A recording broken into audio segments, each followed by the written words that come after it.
So what does the power of Greek look like in the New Testament? We're going to take a look at 2 Corinthians 5 to find out. Let's go.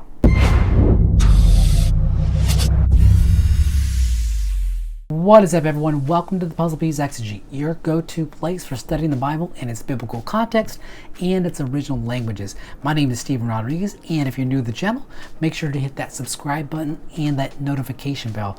So today I want to talk about 2 Corinthians chapter 5, and more specifically, I want to talk about a Greek preposition and how powerful it is in this particular passage. We're going to be looking at 2 Corinthians chapter 5, verse 14 and 15, two of my favorite verses in all of Scripture. So let's dive in.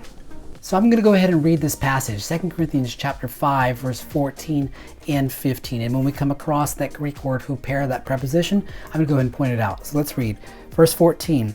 For the love of Christ controls us, since we have concluded this, that Christ died for all, hypέρ all, there it is. Therefore all have died, and he died hypέρ all, for all, so that those who live should no longer live for themselves, but for him who died for them, hypέρ them, and was raised.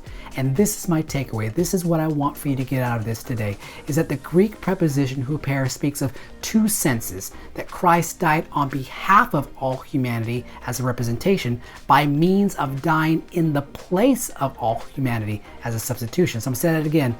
Christ died on behalf of all humanity as a representation by means of dying in place of all humanity as a substitution.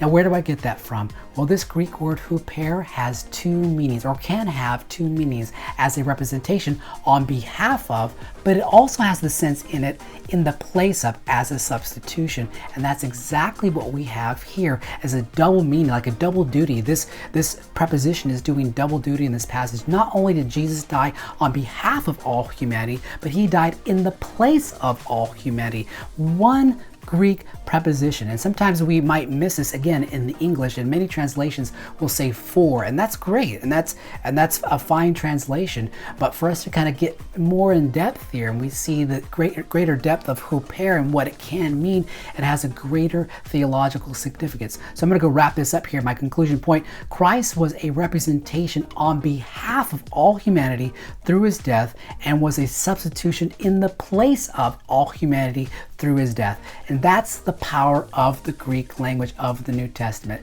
Until next time, keep putting those puzzle pieces together. God bless.